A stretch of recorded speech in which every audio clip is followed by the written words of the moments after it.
Hey, so welcome.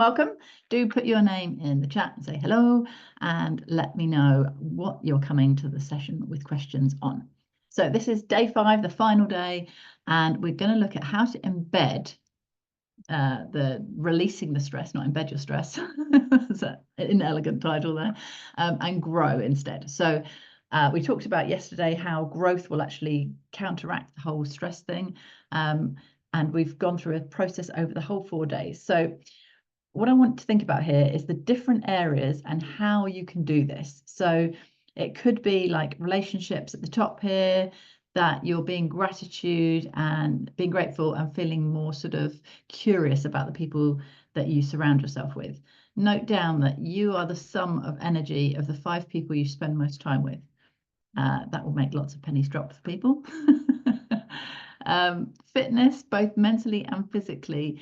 Consistency is the key here, and being okay with discomfort. I don't know about you, but when I was brought up, I was told if it feels uncomfortable, just stop straight away.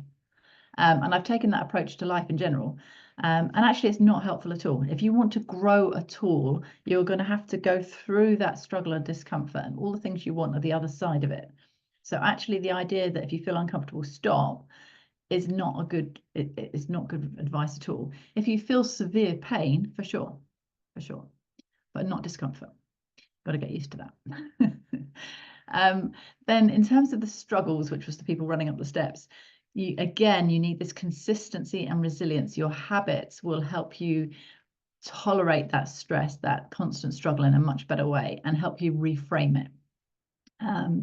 So again, like your competing priorities here, your abundance mindset, being curious, and using your positive Google mind to answer the problem. So what would it take to do this?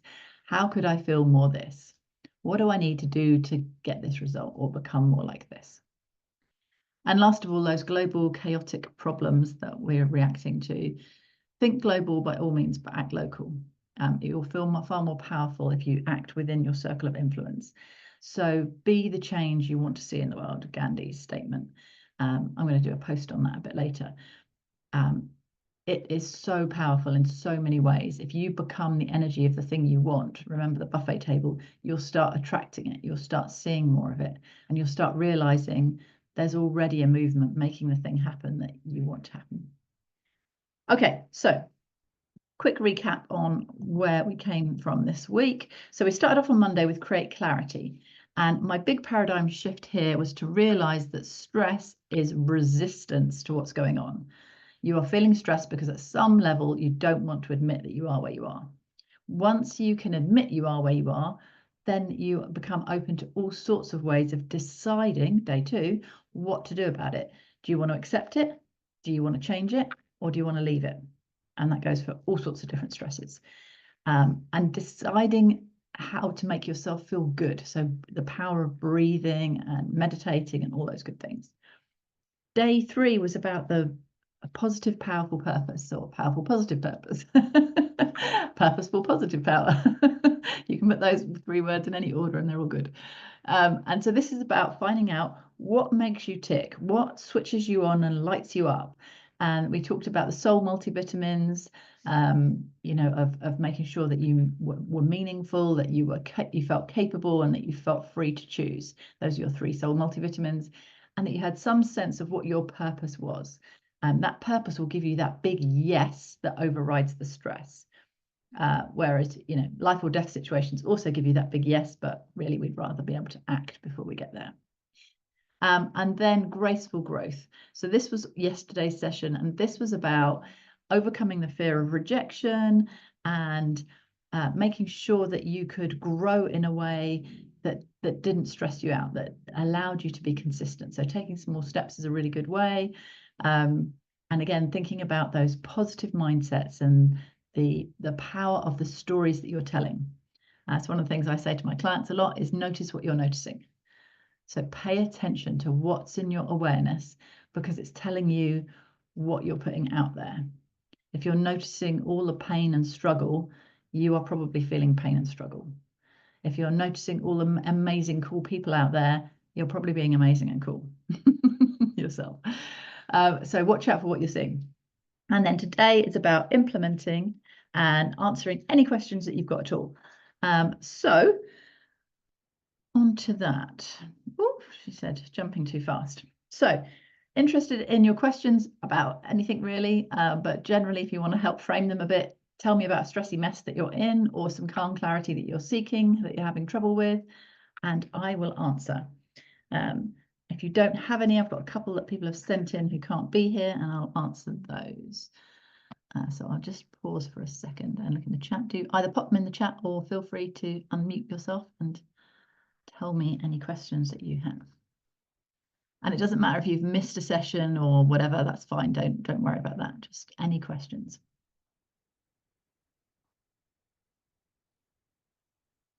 Okay, so we've got one here from somebody who says, I've got money issues that are scaring the crap out of me. I can't think about anything else. So this is a day one problem. So because you are denying the fact that you are in this mess, whatever this mess is, right? And we all feel for you. We've either been there or are there. It makes you feel very powerless. It makes you feel very frustrated. And you think, no, it can't be true. And all the while you're thinking that, your head is spinning around the stories, trying to find a way out of the story that you're in. And it's too late. It's a bit like the lady called Esther Hicks who talks about law of attraction. And she says, once you get some energy going on something, it's rather like you're outside of your car and you've let the handbrake off. There's no point trying to run in front of your car now and try and stop it rolling down the hill. Imagine you're on a very steep hill. You're just going to get run over by that energy. Like, let it crash at the bottom of the hill. It won't take long. It will be over soon. And then deal with it. Like, once you've got it going, you've got it going. So you are in this situation. Accept it. Accept you're in the situation just for a fraction of a second. And now you can do something about it. You could Google answers. You can talk to friends who are brilliant with money. You can go and talk to your banks. You can go to Citizens Advice. There are loads and loads of avenues open out there. Yes, we could get into the whole reason why the government is making such a crisis out of debt in this country, but it's not going to help us to get out of it. It's staying stuck in the stress of no, not now, why me, this is not fair, and you can't go anywhere. So first of all, day one, just accept the situation you're in, and now move to day two and make a decision. What are you going to do about it? Are you going to accept it, go bankrupt, roll over and die? What are you going to do about it? Are you going to change it, find a way to get out of the debt, make some more money? Or are you going to leave it, move out of the country? When you find yourself thinking leave it solutions that involve just checking out completely, just catch yourself. It's the brain's way of saying, I don't know, this will be the easiest solution. It's not. Just try and Google it and ask some other people. Just widen your circle a little bit. The problem is with these feelings is we feel a lot of shame around it and we feel a lot of guilt around it.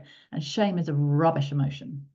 I usually say no emotions are bad, but shame is particularly unhelpful because it kind of puts a blanket over the thing that's causing the problem.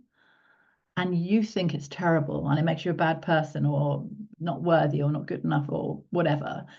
And you don't want to tell anybody about it.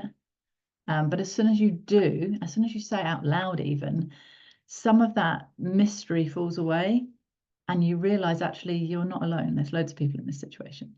So that would be my recommendation to you is start talking to people. Don't sit there feeling shame and stress about it. Get out there and then you can make the decision to do something about it, which would be my recommendation. Is take the change decision and then get into how. And that whole positive, powerful purpose, that's all your how stuff in there. Because what you want to do is move from getting out of debt or feeling so crap and move to, becoming so wealthy that I can invest in this project or having a career in this, which is so exciting, or gaining this promotion or whatever it is. And you see how the energy of moving to something is much more appealing than moving away from something. So I hope that helps. You're not on the call, so hopefully you listen to the replay. Let me check. Anybody else? Anybody on the call? Got one? I'll dip in if I can. Go for it. So I'm a manager who's currently managing one team that very confident and I know the work they're doing. The other side of the team is a specialism that I have no clue about. So I'm not an expert in their field, but they've been tagged on to my team. Relationships with the team members, absolutely fine, no problems at all. But we're going through a difficult phase where feedback from customers is saying that they're being too strict in how they're dealing with inquiries that are coming in and are requiring too much information. So my approach has been curiosity. So tell me what you're doing and tell me why are you doing that and what does that mean? But I'm finding that I'm still none the wiser as to how I'm meant to qualify whether what they're doing is correct. Basically, I think what I need to do is go down a peer review route because I'm not the peer to review it. Right. And I don't want to get my team offside. As I said, the relationship with the team members is brilliant at the moment, and I don't want it to come across that I'm questioning their professionalism or expertise, but I genuinely just need to understand is what they're doing right or wrong because I'm getting alternative views. That's all. Brilliant. Brilliant. So the stress that you're feeling is the stress of being torn as to what to do, or that the customers are complaining? What's causing you the most stress here? Torn what to do, I'd say. Okay. Because if I knew that what they're doing is absolutely right, I've no issue in going back to the customer and setting that story straight. It's just not being 100% clear on what's going on, really. Right. So I think this is one that comes down to oftentimes we don't want to give people feedback because we're scared it's going to hurt them. So I use the analogy that we need to give them a brick, but we've wrapped it in a pillow because we don't want to hurt their feelings. And then we expect them to go build walls, which clearly they can't do because they don't know they've got any bricks. So the first thing I would say is just check the mindset around the team and their resilience and their capability. Reassure yourself people can handle it. I spent lots of my life as a rescuer and it did me no favors. People are a lot more capable than we think they are. And actually we can't do other people's press ups for them. So they have to be able to do the work for themselves. So if you think about it, if the situation is that they could improve the way that they're talking to the customers, they'd want to know about that. And if the situation is that they're already talking well to the customers and the customers are just in a bad mood for whatever reason, they'd want to know about that too, presumably, so they could go and help the customers and fix that. So from my perspective, I think that I would be having two conversations, one with the team to say, hey, what do you think this is about? Obviously, we want to get great feedback from the clients. What's in the way of that? And approach it as though, you know, they are the capable people they are to work out what's going wrong. And then hopefully somebody will suggest the idea that, well, we should maybe listen to each other's calls and see if we could work it out for each other. Because this is a great way to do it. Because oftentimes there's a disconnect due to motivations or thinking styles or something like that. And once somebody else sees it, they're like, that person's really annoyed because you appeared to dismiss how they felt. Well, I'm not a counsellor. I don't care how they feel. I'm just interested in solving the problem. Right. Well, I can tell you because I'm somebody who's really touchy-feely.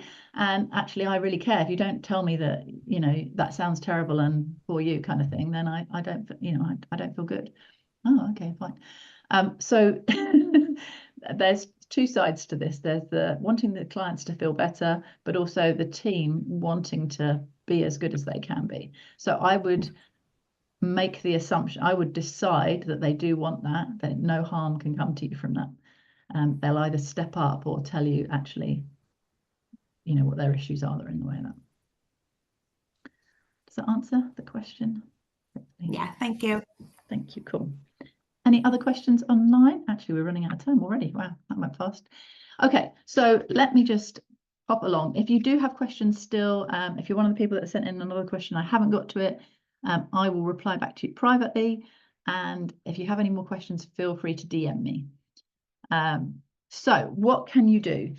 Moving on. So you can carry on doing this for yourself. You can take what you've learned the last 5 days and do it yourself. Or you can reach out to YouTube, loads and loads of free resources there, lots of brilliant people out there doing things. If you can use the 5 days to work out where specifically you're having challenges and Google that specific phrase.